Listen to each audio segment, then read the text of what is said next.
Hi, it's Tim once again from the Indie Bands blog, and this time I'm heading over to the USA to have a chat with a few of the guys from the J.O.B band. Before we start talking, let's have a listen to their new single called Chance.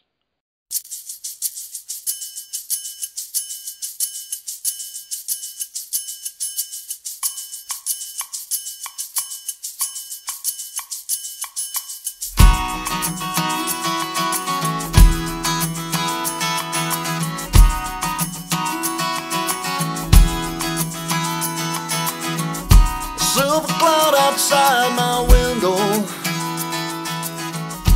lit so brightly from the moon. Hi guys. Hey Tim, what's up, man? Good to see you. Thanks very much for your time. I've got Jason here, I've got Jim here, and I've got Antonio here. So thanks for sparing me the time. We've actually been trying to set this up since, I think it was sometime in October that we first tried to get round to this. But I was particularly interested in a couple of things when I was looking at the history of the band, which is part of the reason I wrote about the band, apart from the music being great, of course, was your military background, the transference from the military background into what is essentially a rock and roll band, which must have been a huge transition. So that's quite interesting. And during that time, I know you've been around 4 years, but you seem to be doing really well in the charts. Right. You're you guys are the band, Right. doing all your own thing. So it'd be quite interesting to work out and understand how that's happened and how you've developed into who you've become. So I'm going to throw that over to you. I know that was a loaded question with tons in it. But, there we go. Let's see. Well, part A, B, and C. Let's see. The whole thing started essentially. The military background of the band came together right around 2007 in January. I had returned from my first deployment to Iraq. I was a soldier over there in Baghdad and Ramadi, and came back home after a year and knew that I had just a few months before I was heading back over again. So I had been writing a lot of music during my deployment over there and had been playing guitar pretty much my entire life up to that point anyway. And knowing I was heading back over, knowing what was awaiting me over there and how dangerous it was and the possibility of not returning, I wanted to do a CD of some of the songs that I had written to leave behind in case something happened to me over there, so that my children would have this record that Dad was once a cool guy that played a guitar. And Right. So I had played guitar with Jason for a while before this. Got with Jason, and we went over some of those songs, and they're very folky, folk rock kind of songs that I'd written because it was just me and an acoustic guitar at the time. Jason brought in his electric guitar. He had a 7-string Schecter at the time. And he just put rocket engines on the songs, did some great. And so we went into the studio and recorded 7 tracks. I think it was 7 or 8 tracks on the first one. 7. 7 tracks. And so we got that done just in time for me to pack up the duffel bag and head back overseas. Right. A year later, I came back from that deployment to my surprise, amazement, and good day. And Well, I'm glad you made it. thank you. So am I. And so we got back with Jason after the dust settled, and had written a whole bunch of more music. And Right. and then I was getting out of the Army at that point, so I knew I wanted to do something and continue on professionally and pursue musical art and so forth. So we both decided, well, let's go ahead and see what we can do. And we found us a drummer to start with. We started playing some gigs, playing some shows. We started off our very first gig in a parking lot of a shopping mall with a drive-through with cars going between us and the audience. It was pretty funny. And eventually a bass player found us, and we maintained that 4-piece configuration. That was May of '08 was our first show, and today we have Justin Prozik, Antonio James Jr. on drums. We've all been together as a team now in our current configuration for about a year and a half, and we're just looking at the mountaintop from here. So that's sort of where it all started at and came together from. Interesting on the background, and as I said, 4 years on, you've sort of updated as to how you started. But what about the success you've had? Because that's been quite impressive as well. Well, we didn't really have a clear-cut plan when we first started, other than just to take the songs that I'd written overseas in Iraq and sort of formalize those, record those, and put those out into the public and see who could connect with those. And so that's what we did with our first album. It was called Back to the world being coming back from the war kind of thing. And it really connected with a lot of people, anyone associated with the war, people who had been there, people who knew people there. Everybody sort of found something in those songs. And so it was 10 full tracks. It was a full-length album.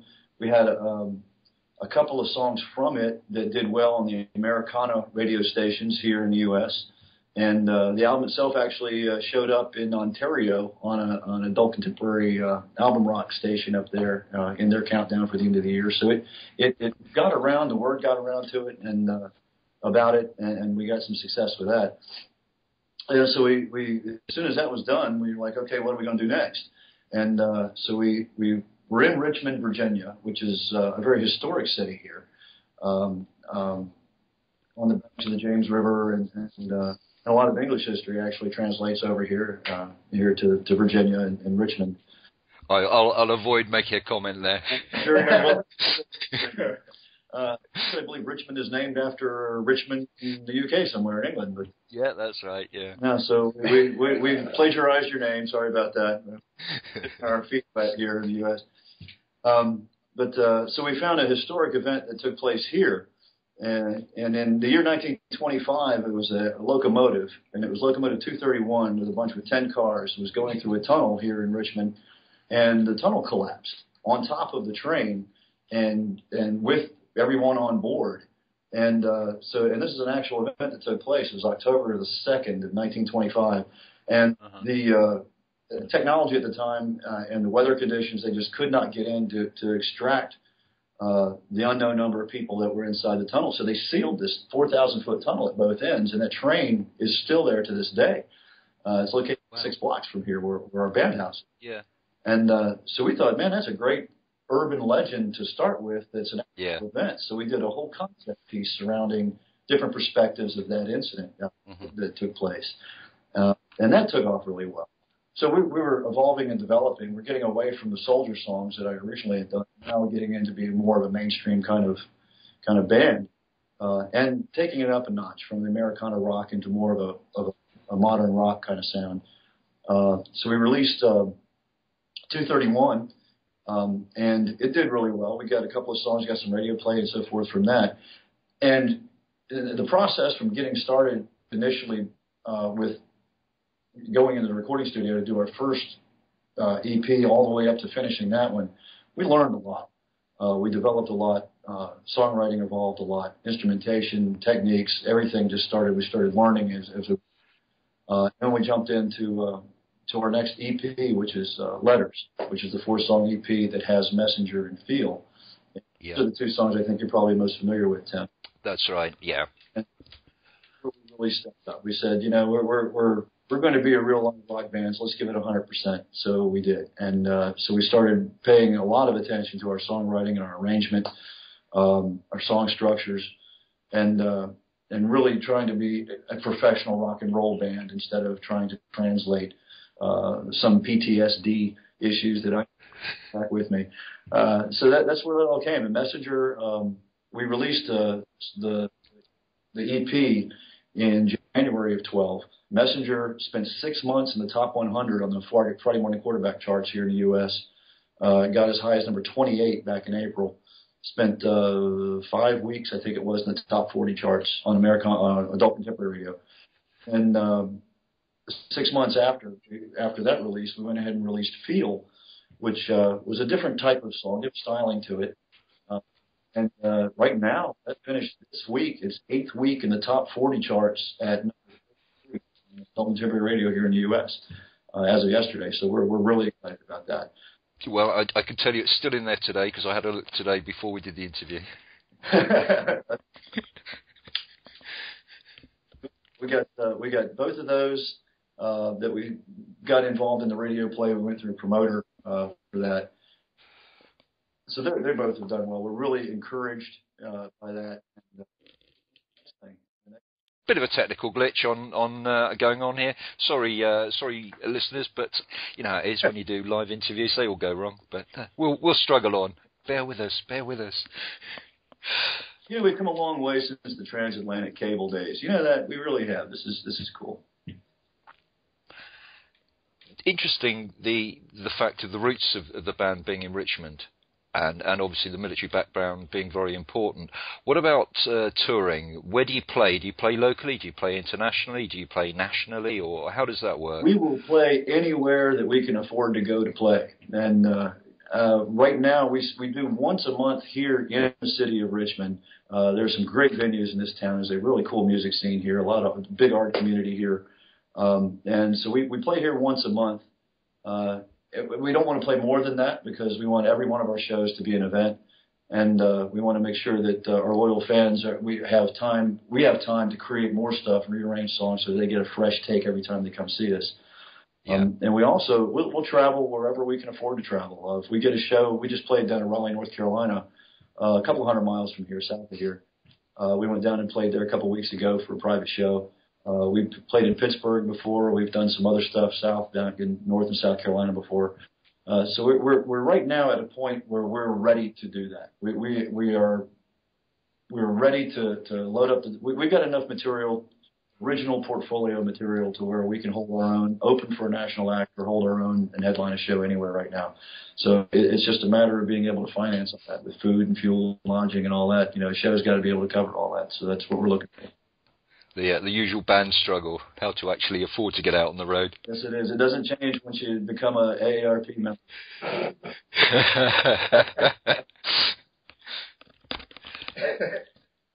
You mentioned you've got quite a lot of material that's already been made up. I understand that you've got a 4-track EP coming out that's scheduled for March, and Chance is the single coming out on the 8th of December, which is the date that we'll be publishing this. You're also doing a live radio show that day, I think, aren't you? Yes, we are. We're going to be broadcasting live on the Signal Man Show.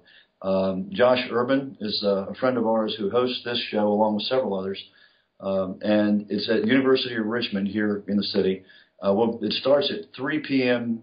Eastern Time here, and it's a 2-hour show. We'll be doing 4 songs live in the studio, and he'll be spinning 3 songs of ours, and including Chance, which is the title track for the EP. So the official release of Chance will be on that day, on December the 8th, with the first spins right there with us during the live segment on the Signalman Show. It's WDCE. It's 90.1 FM, and you can find it online and hear anywhere in the world on WDCE.org. And they have a listen live thing there, and you can check them out. I'm impressed with that because I had to write down WCE.org, and you got it off the top of your head. Very good, very good. I'll also type it on underneath. So look underneath this video. You shall find that. I'll tell you what, I really appreciate that, and it's really helpful. And I know you guys are extremely busy, so I don't want to take up too much of your time. But there's one question that I did want to ask, and it's the one I always love to ask that always causes a bit of a nightmare when I throw it out there. What else should I have asked you? What else would you like people to know about the Jim O'Farrell Band? Gosh,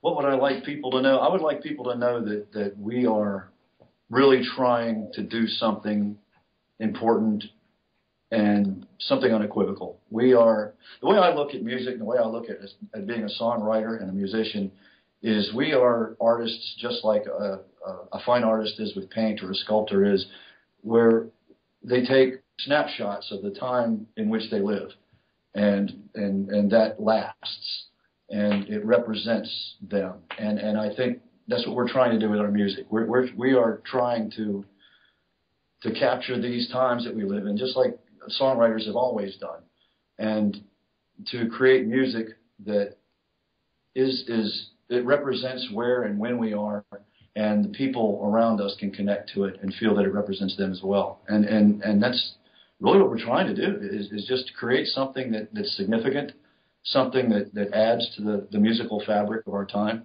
and doesn't just mimic it or dance around it. We want to do something important, and we're learning how to do that. I mean, you can play music and you can play guitar, you can play drums or what have you, but to create something that has some significance to others, that's really that they can connect to. That's what we're trying to do, and I hope that translates. Well, I think, as I mentioned on the article that I first wrote about you guys back in July of this year, was that I'm not a rock and roll natural centered guy, as everyone who reads the website knows, but I loved it, and it's great. So thanks very much for doing what you guys are doing, and I do very much appreciate your time. I'll speak to you soon. Well, thank you very much, Tim. I appreciate you having us on the Skype interview here today. And I've been to England. I was attached to the 5th Royal Regimental Fusiliers in the PA back in '92 for several weeks. So I have very fond memories of waking up on moss-covered rocks in Charlotte.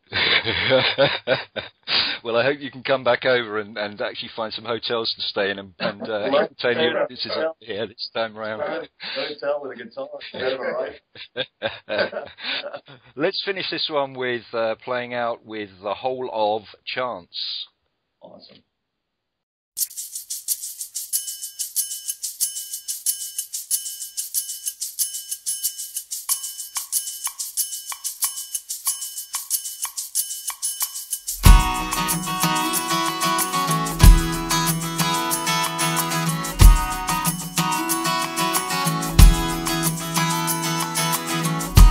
Silver cloud outside my window,